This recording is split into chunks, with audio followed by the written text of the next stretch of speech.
No vídeo de hoje trataremos sobre uma venda que eu fiz do fundo imobiliário MXRF11 e não somente deste fundo não, de outros fundos imobiliários também que eu vendi. Isso mesmo, zerei todos os fundos da minha carteira.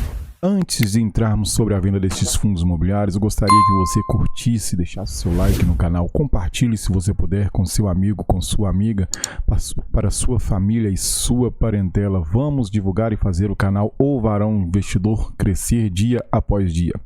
Pois bem, como tela inicial nós temos aqui a rentabilidade da minha carteira nos últimos anos, nos últimos meses, para ser bem preciso. Nós podemos ver que a carteira aqui está com a rentabilidade no dia de hoje de 21,75%.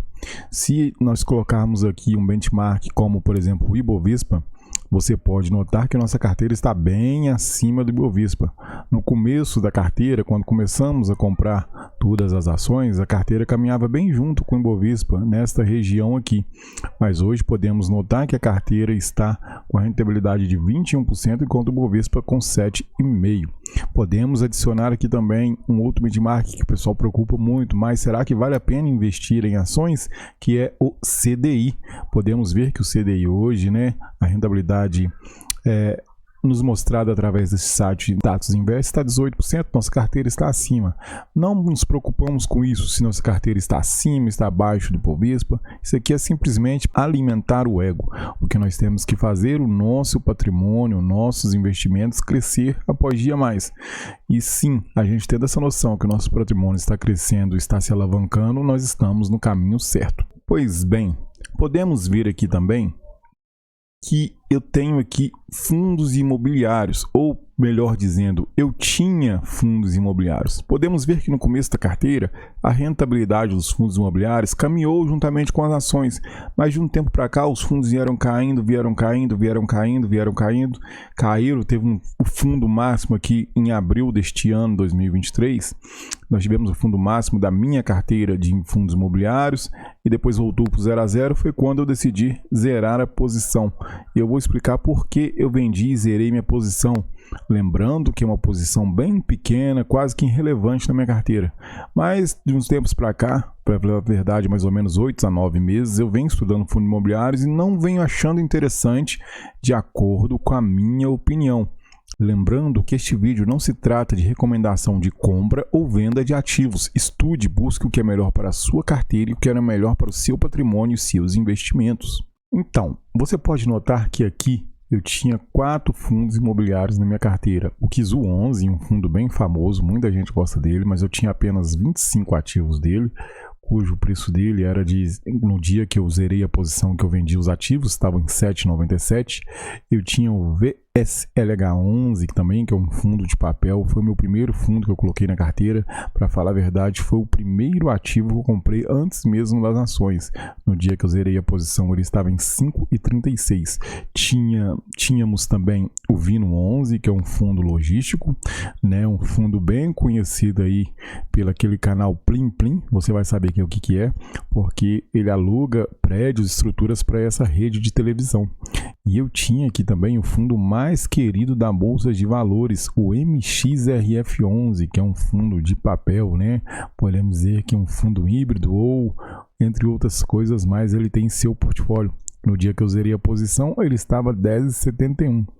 Ou seja, essas foram as vendas que eu realizei. Aqui para baixo foi tudo compra de ativos, mas as vendas que eu realizei do fundo foi esse. Me desfiz de Kizu, VSLH11, Vino 11 e MXRF11. Me desfiz de todos os papéis e eu vou falar por que me desfiz dos fundos imobiliários.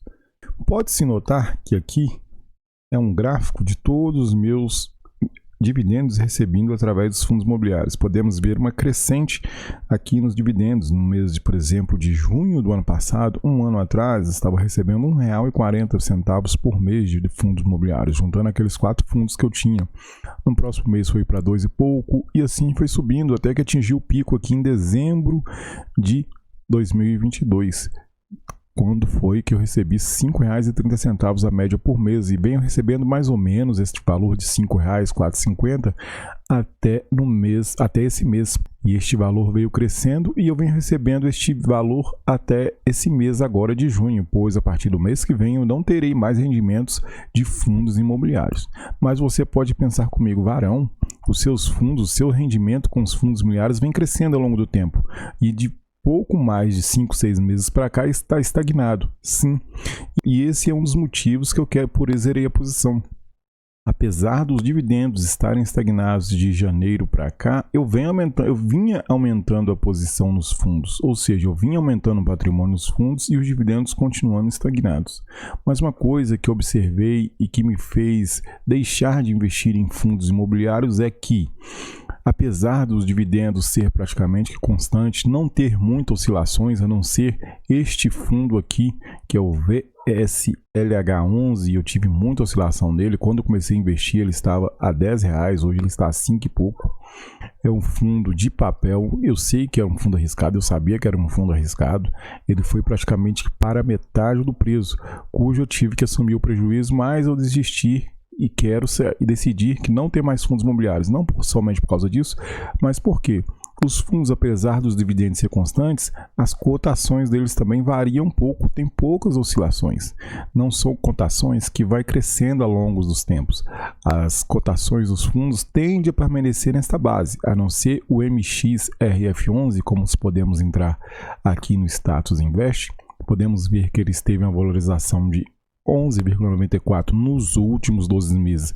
Pela cotação atual de hoje, que é 10,69, nós podemos ver que de um ano para cá, realmente o fundo vem crescendo, mas isso não é normal de todos os fundos.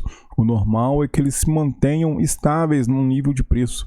E isso, para mim, eu não acho interessante. Porque ele sendo mantendo um mesmo nível de preço, por que ele aumentaria os seus dividendos, né? A não ser que aumente muito o seu patrimônio, mas se ele aumentar o patrimônio, no caso, ele teria que adquirir dívidas ou investir e deixar de pagar dividendos, ou manter os dividendos e aumentar o patrimônio.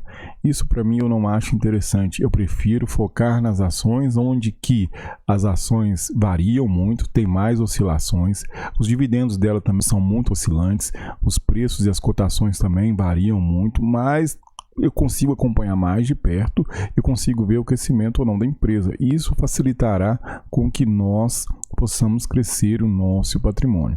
Como eu venho apresentando desde os primeiros vídeos, que essa carteira, a carteira que eu apresento ao canal é 100% focada em ações, eu vou seguindo essa ideia. Estou desfazendo dos meus fundos. Esses fundos que eu desfiz, eu assumi um prejuízo mais ou menos de R$30, uma coisa irrelevante na nossa carteira. E esse valor que eu readquiri das cotas dos fundos, eu vou investir em ações e vou mostrar nos próximos vídeos. Lembrando que isso aqui não se trata de recomendação de carteira recomendada, recomendação de compra ou venda de ativos. Estude, busque o que é melhor para você e o que é melhor para a sua carteira. Espero ter agregado algo aos seus investimentos. Até mais e fui!